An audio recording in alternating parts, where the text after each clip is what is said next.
The unbroken chain, echoes of conflict in a divided land. The gathering storm, seeds of discord. The quiet violence of Charleston. The year was 1858. In the humid, sun-drenched city of Charleston, South Carolina, the air was thick, not just with the scent of salt marsh and sweet jasmine, but with an unspoken tension that was beginning to crack the polished facade of the Southern aristocracy. The grand house of Senator Elias Thorne, a pillar of the community and a fervent defender of the Southern way of life, stood on a prominent street, its tall white columns mocking the idea of fragile peace. Elias himself, a man whose tailored coat could not hide the hardened conviction in his posture, sat in his library, the weight of the nation's political turmoil etched into the lines around his eyes. He was reading the latest dispatches from Washington, each report a fresh insult to the sovereignty of the southern states. The northern clamor over the western territories, whether they would be free or slave, was, to Elias, a transparent attempt to suffocate the South. The institution of slavery, which his family had relied upon for generations, was not merely an economic engine. It was, in his view, the cornerstone of Southern civilization. Ordained by history and protected by the Constitution.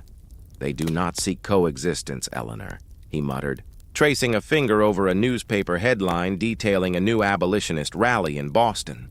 "They seek to destroy us. They wish to tear down the very foundations of our society and leave us ruined. We have offered compromise after compromise, but the Yankee appetite for moral righteousness is insatiable." Eleanor, his wife, a woman whose gentle demeanor masked a steel-wire resilience forged by the demands of managing a large plantation, paused her needlework. "And what does the senator from New York say, Elias? Does he still preach of John Brown as a martyr? Worse, they speak of an irrepressible conflict. They treat us as criminals in our own house," Elias sighed, rising to pace the room. The Dred Scott decision, which should have settled the matter of slavery in the territories forever, had only inflamed the North further. Every political concession seemed to act not as a balm, but as fuel for the abolitionist fire. Elias feared that the election of 1860, rapidly approaching, would be the point of no return. If a black Republican were elected, one who openly opposed the expansion of slavery, the only honorable choice left for the South would be to sever the bonds of a failed Union. The Northern temper, iron and principle. Hundreds of miles north, in the booming industrial landscape of Pittsburgh, Pennsylvania, the mood was different but equally volatile. Here, the seeds of discord were sown by the constant, grinding friction between labor and capital, and the moral outrage of Northern reformers. Silas Vance was a young apprentice at a bustling iron foundry, his hands permanently stained with soot, his body hardened by years of honest, unforgiving work. Silas was a passionate advocate for the emerging free labor movement, the belief that a man should work for wages and that this system, fueled by personal initiative and industry, was morally superior to the chattel slavery of the South. His father, a staunch Republican who had voted for Fremont in '56, had instilled in him a deep distrust of the slave power conspiracy. The conviction that a small, wealthy clique of Southern planters aimed to control the national government to spread their peculiar institution across the entire Union. Silas often attended rallies held in the smoky back rooms of worker halls, where speakers denounced the Fugitive Slave Act of 1850. This law, which compelled citizens in free states to assist in the capture and return of runaway enslaved people, was the greatest direct violation of Northern conscience.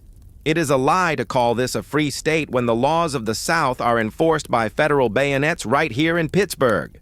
A speaker railed one evening, his voice cracking with emotion. "They dare to ask us free men to become slave catchers. They want us to choose between the law of the land and the law of God. There can be no union with men who hold human beings as property." Silas pounded his fist on the table, the sentiment mirroring his own quiet fury. He understood the economic argument. Slavery undercut free labor, making it harder for honest workers to earn a decent wage. But it was the moral argument that burned brightest. He could not reconcile the nation's founding principles, that all men were created equal, with the brutal reality of Southern bondage. He believed the North's mission was not merely to prevent the expansion of slavery, but to cleanse the Republic of the blight altogether, even if that meant a painful separation. He was ready to fight for the Union, but he was more ready to fight for the principle that all labor should be free. The borderlands, a family divided in the border state of Kentucky. The discord was not just political or ideological. It was woven into the fabric of families. Here, the seeds of discord sprouted directly from the shared hearth. The Dalton family owned a modest farm near the Ohio River, a geographical line that separated two worlds. Robert Dalton, a farmer in his late 30s, felt the pressure from both sides acutely. His closest friend and distant cousin, Thomas, lived just across the river in Ohio and represented the staunch Unionist anti-slavery sentiment of the North. Robert, though he did not own enslaved people himself and found the practice morally questionable, felt a powerful visceral loyalty to his Southern kin and the tradition of states' rights. One crisp autumn afternoon, Robert and Thomas met at a small ferry landing, the cold water of the Ohio River rushing between them. They were ostensibly discussing the price of tobacco, but their conversation quickly veered, as all conversations did, to the looming crisis. It's about the law. Robert, Thomas insisted, his voice sharp. The government in Washington has the right to determine the rules for the territories. If the South can simply ignore federal law when it doesn't suit them, what is the point of a union? It's not ignoring the law, Thomas. It's about the Constitution. The federal government was created by the states, not the other way around, Robert retorted, his face flushed. You Northerners want to dictate our way of life, to control our economy, and to strip us of our property rights under the guise of morality. If Lincoln wins, the government will become a tyrant, and we have a right, a sacred duty, to resist tyranny and protect our homes. Protect your homes? Or protect the institution that degrades the very notion of home for 4 million human beings? Thomas shot back, his eyes dark with accusation. You may not own them, Robert, but you defend those who do. When the time comes, you'll have to choose the principles of liberty or the shadow of tradition. Robert turned away, staring at the muddy banks of the river. The choice, he knew, was not just political. It was a devastating knife edge. If Kentucky seceded, he would be fighting against Thomas. If Kentucky stayed, he would be fighting against his neighbors and his deeply held conviction that a state could not be held in the Union by force. The thought of raising a rifle against his own countrymen, against his own blood across the water, was a cold weight in his stomach. Yet the political winds were blowing too hard to ignore. A nation on the brink, the calendar turned toward the fateful year of 1860. The storm was no longer gathering, it was breaking. John Brown's raid on Harper's Ferry, an act of radical abolitionist violence, had terrified the South, confirming Elias Thorne's darkest fears about Northern intent. The ensuing election was a national referendum on slavery itself. Abraham Lincoln, a man whose name was rarely heard in the South, except as an epithet for Black Republican, was elected president on a platform that explicitly opposed the expansion of slavery. In Charleston, the news of Lincoln's victory was met not with surprise, but with solemn, immediate action. Elias Thorne, standing before a convention of his peers, felt a sense of tragic inevitability. The die is cast, he announced to a silent hall. The Union, as we have known it, is dissolved. They have elected a man who is an enemy to our institutions. To submit now is to accept our own ruin. South Carolina voted to secede in December 1860, the first domino to fall. In Pittsburgh, Silas Vance heard the news from the foundry owner, a stern Unionist who saw the secession as an act of treason. It is an open rebellion, Silas, the owner declared. They fire on the flag, they reject the legitimate election of a president. It is the end of law and order. For Silas, the abstract moral fight had just gained a concrete objective, to preserve the Union and crush the traitors. He felt a surge of adrenaline, not fear. Robert Dalton, however, stood on his porch in Kentucky, watching the political map of the nation tear itself in two. He received a letter from Thomas, postmarked Ohio, simply reading, "It has begun. The chain is broken. What side of the river will you stand on, Robert?" The entire nation was poised on a terrible, fragile edge. The ideological discord, slavery versus free labor, states' rights versus federal authority, tradition versus progress, had coalesced into an unyielding reality. The seeds of discord, sown over decades of bitter compromise and escalating rhetoric, were about to yield a bitter harvest of war. The nation held its breath, waiting for the first violent act that would formalize the division. The first shot and the broken hearth, the dawn over Sumter. The morning of April 12, 1861, dawned with a deceptive tranquility over Charleston Harbor. For weeks, the city had buzzed with the feverish energy of revolution, but now, as the first gray light crept over the horizon, a tense silence settled. Inside his heavily guarded residence overlooking the water, Senator Elias Thorne watched through the haze of cigar smoke. He had pushed for this moment, demanded the assertion of South Carolina's sovereignty, and now he was about to witness the consequence of his conviction. The focus of the world and the sharp gaze of Elias's spyglass was Fort Sumter, a lonely bastion of federal presence stubbornly refusing to acknowledge the state's secession. Below him, the Confederate batteries lining the harbor were manned by men who felt they were defending their very existence. They were volunteers, planters' sons, city merchants, and laborers, united by a fierce, almost spiritual, loyalty to their state. At 3:20 a.m., the signal flare shot skyward, a brief, desperate calligraphy against the dark. Within moments, the air was split by the thunderous crack of the first cannonade. The heavy mortar batteries, led by Colonel P.G.T. Beauregard's command, opened fire. The projectile soared, a grim, glowing messenger, and arced down to strike the brickwork of Fort Sumter. Elias Thorne felt a wave of profound, chilling validation. It was done. The abstract arguments, the political maneuvers, the impassioned speeches, they had culminated in this very sound, the sound of the Union breaking. He did not feel triumph, not yet, only the heavy sense of responsibility for having ushered in this inescapable reality. He imagined the faces of the federal soldiers trapped inside, boys from Pennsylvania or Maine, now caught in a drama they never asked for. Let them yield with honor, he thought, and let this bloodshed cease before it truly begins. The foundries called to duty in Pittsburgh. The news of Fort Sumter arrived like a physical blow, shattering the rhythms of the ironworks. Silas Vance, wiping the sweat and grit from his brow, listened as the foreman shouted the headline from a telegraph bulletin, "Confederates fire on Fort Sumter! The flag insulted!" For Silas, the ambiguity vanished instantly. The act was not a political statement. It was treason, an assault on the very symbol of the Republic. If the South could fire upon the Stars and Stripes with impunity, then all the principles of government and justice they held dear were meaningless. That evening, the atmosphere in the city was electric. Mass meetings swelled from the back rooms into the public squares. The mood was one of righteous fury.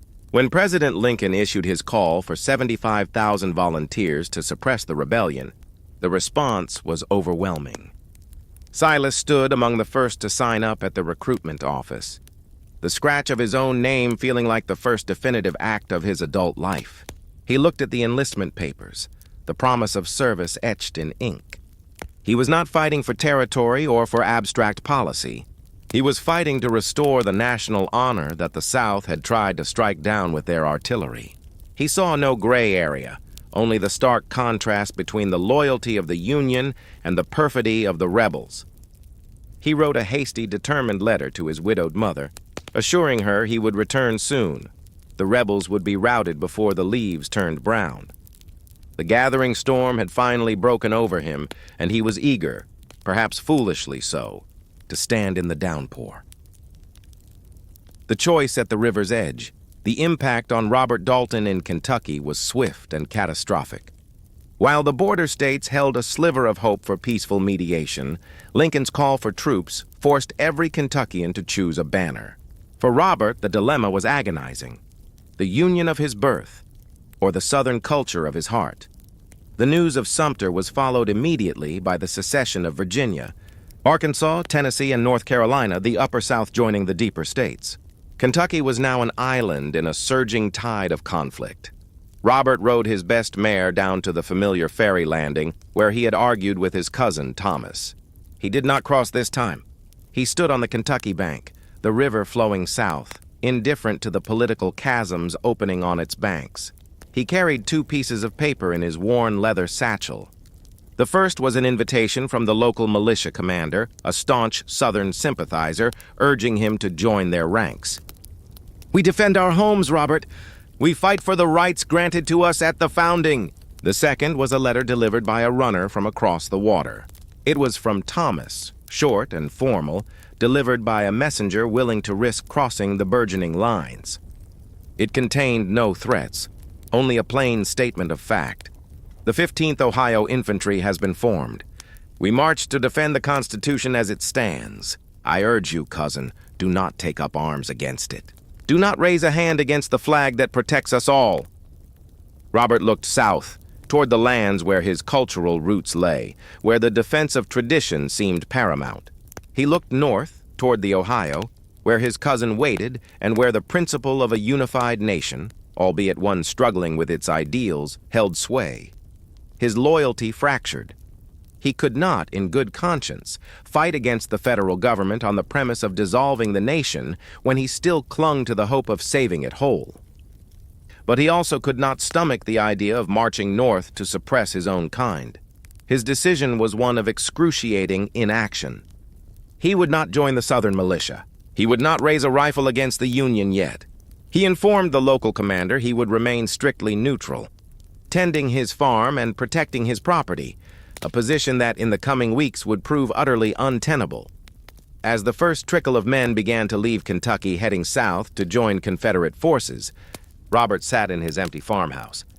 He felt the hearth, the symbol of home and stability, crack under the immense pressure. The first shot had been fired at Sumter, and for Robert, the internal war had already begun. The abstract political storm had arrived on his doorstep, demanding a choice that would break his family, his community, and perhaps his very soul. Marching through shadow, trials of the campaign Silas and the price of principle for Silas Vance, the initial fervor of volunteering quickly gave way to the brutal monotony and chaos of the early Union Army in the East. He found himself part of the green, disorganized ranks marching toward what many confidently predicted would be a quick victory over the secessionists, a notion shattered irrevocably by the First Battle of Bull Run in July. 1861, Silas had expected discipline. He found mud, poor rations, and the agonizing reality of boredom punctuated by sheer terror. His Pittsburgh idealism, built on the moral superiority of free labor, struggled to survive the trench foot, the incessant drilling, and the sight of comrades succumbing to camp diseases before they ever saw a rebel line. At Manassas, Silas experienced the raw, unmanaged violence of war firsthand. The retreat was a panicked rout, a testament not to cowardice, but to inexperience and flawed leadership. He saw seasoned officers lose control, the shouts of command drowned out by the screams of the wounded and the thunder of artillery. He learned to sleep with one eye open, not just for the enemy, but for the thief in his own company. His initial zeal was tempered by a grim understanding. This war was not a simple moral crusade against an abstract evil.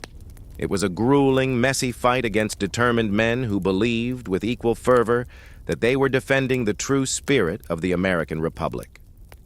Silas's greatest trial in this early period wasn't necessarily facing the Confederate rifle, but maintaining his conviction amidst the shambles. He began writing letters home less frequently, the simple, optimistic words failing to capture the deepening shadow that fell over his spirit. He realized that victory would demand not just moral clarity, but an almost inhuman endurance.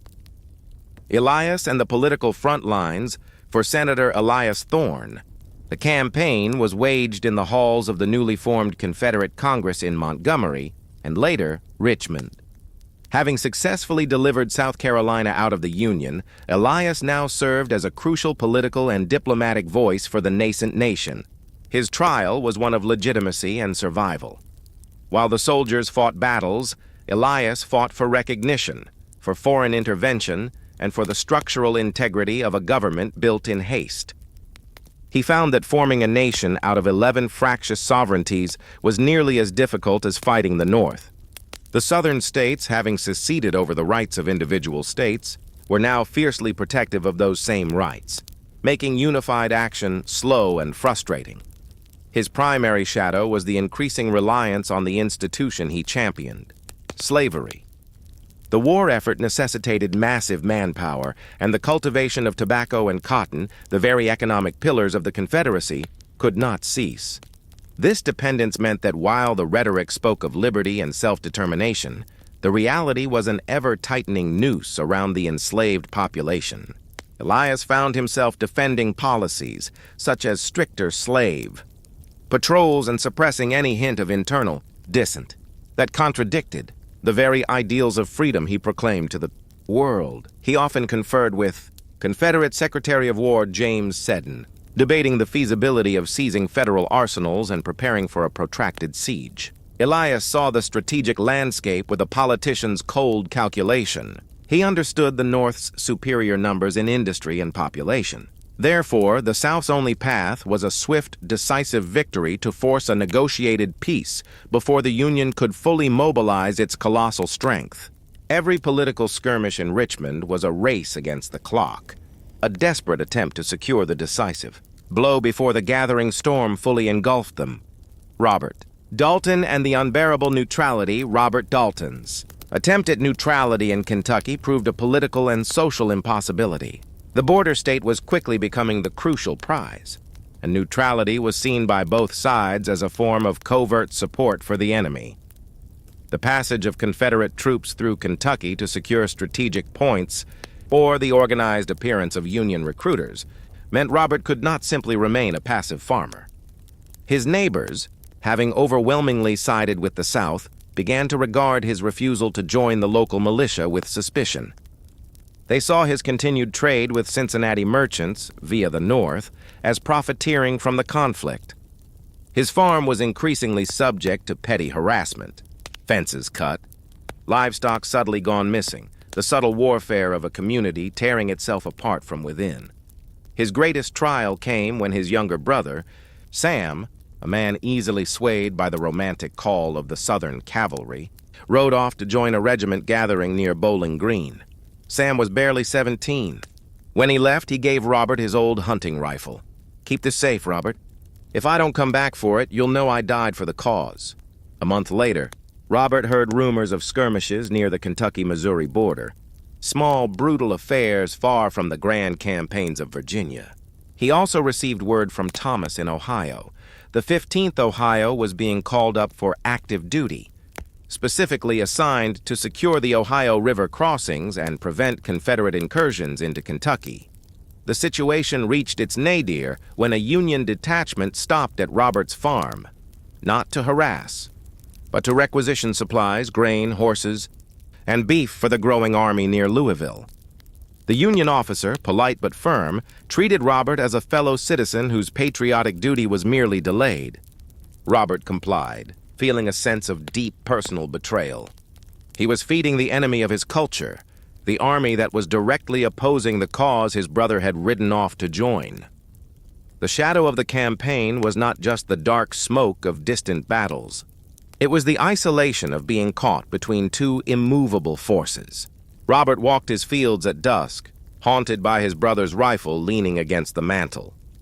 He understood now that neutrality was a luxury this war would not afford. He was being crushed by the sheer weight of the opposing army's movements, his hearth broken not by a cannonball, but by the impossible demand to choose a side of his own family. He knew with a dreadful certainty that the next call to arms would force him, one way or another, onto a shooting line against someone he knew.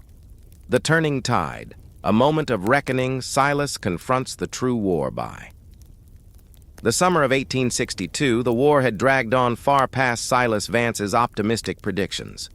The grinding battles in Virginia had cost the Union dearly, stripping away the initial veneer of moral certitude. Silas, now a corporal in the Army of the Potomac, was deeply scarred, not just by the bullet wounds he'd collected, but by the pervasive sense of strategic drift.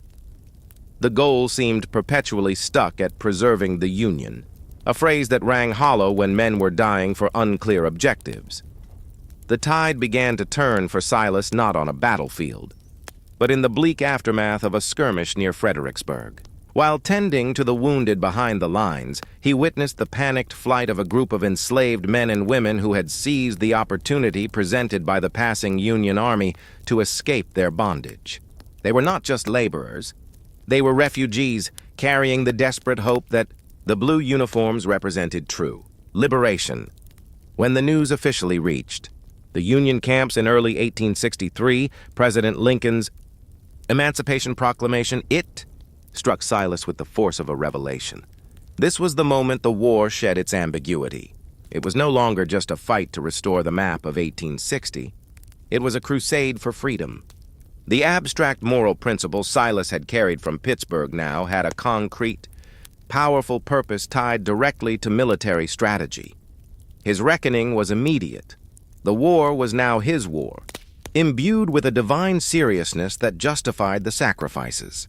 He volunteered immediately for one of the newly authorized United States Colored Troops, USCT regiments forming in the North, recognizing that the true test of the Union's character would be measured by the service of those it sought to free. He felt a profound, painful connection to the cause that transcended simple patriotism. It became a duty to the future. The shadow of disillusionment lifted, replaced by the stark, demanding light of abolition. Elias's walls begin to crumble for Senator Elias Thorne in Richmond.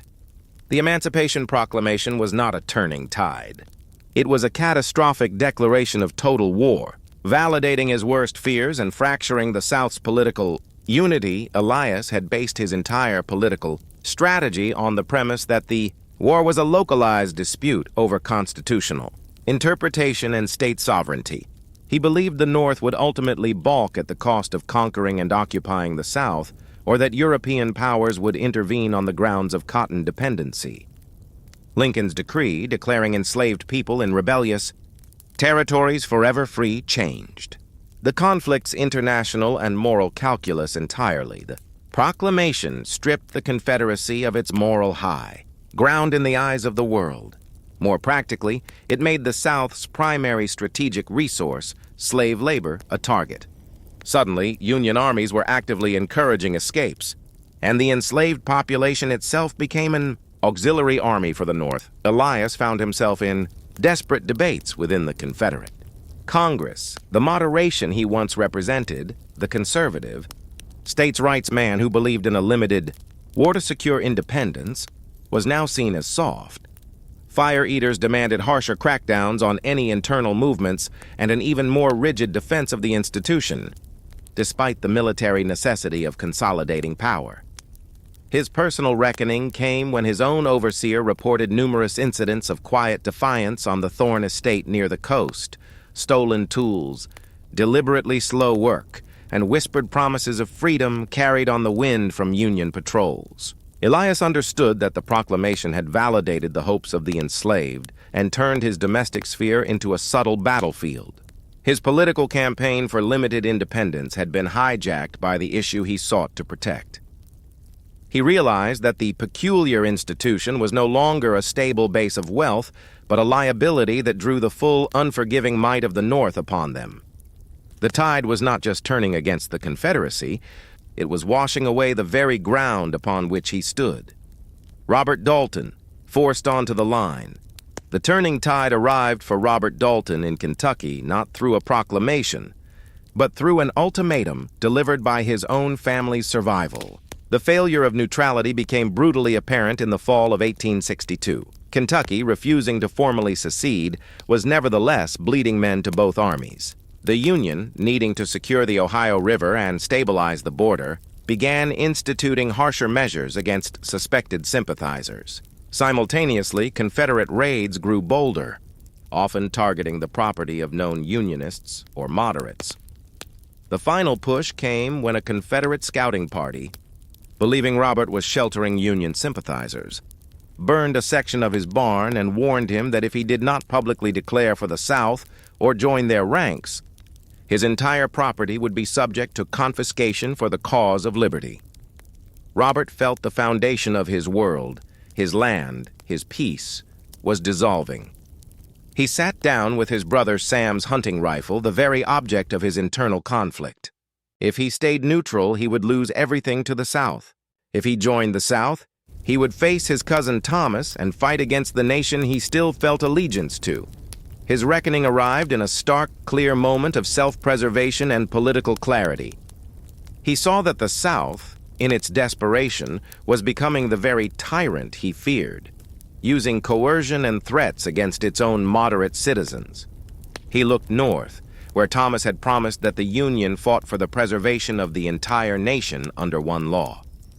That night, Robert Dalton saddled his horse not to ride south, but to ride north to the Union recruiting station in Lexington. He did not enlist with the same zealous fire as Silas. His was the heavy, reluctant oath of a man choosing the lesser of two catastrophic evils. He joined a Kentucky Union regiment, a move that instantly branded him a traitor in the eyes of his community and his lost brother, Sam. The moment the first shot was fired, Robert's heart was broken.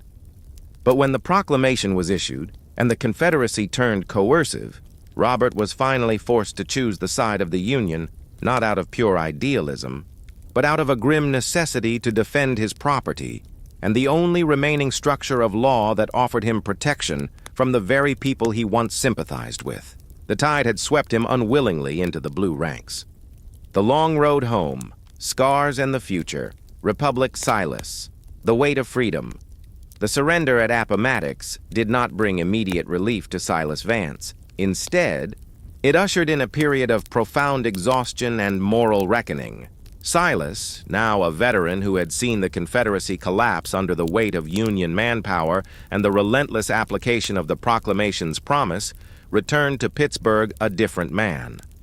The youthful zeal had been burned away, replaced by the quiet, steely determination of a survivor. His first victory was retrieving his discharge papers, a document that certified his service in the USCT, a badge of honor that was simultaneously a mark of lasting social distance. The war had been a success. The Union was preserved and slavery was dead. Yet the new birth of freedom Lincoln spoke of felt tentative, guarded. Silas found that while the North had embraced him as a liberator, society was not always ready to accept him as an equal. The economic landscape was shifting, but the ingrained prejudices of the pre-war North were slow to die. He used the small skills he'd learned, logistics, organization, and a refusal to yield, to secure a steady, though modest, job overseeing shipments at the rail yard. His reckoning with the future republic was personal. He sought out the families of men he fought alongside, finding many wounded or dead. He carried the burden of their unfulfilled futures. He attended political rallies, now fiercely advocating for radical Reconstruction policies, arguing that anything less than full civil and voting rights for the freedmen would be a profound betrayal of the blood spilled. For Silas, the war's true struggle, the battle against entrenched prejudice, had only just begun. The chain had not been broken in the war. It had merely been redefined, linking the sacrifices of the soldiers to the unfinished work of civil equality. Elias, the ghost of sovereignty Elias, Thorne returned to Charleston not to a grand home, but to a property under military occupation.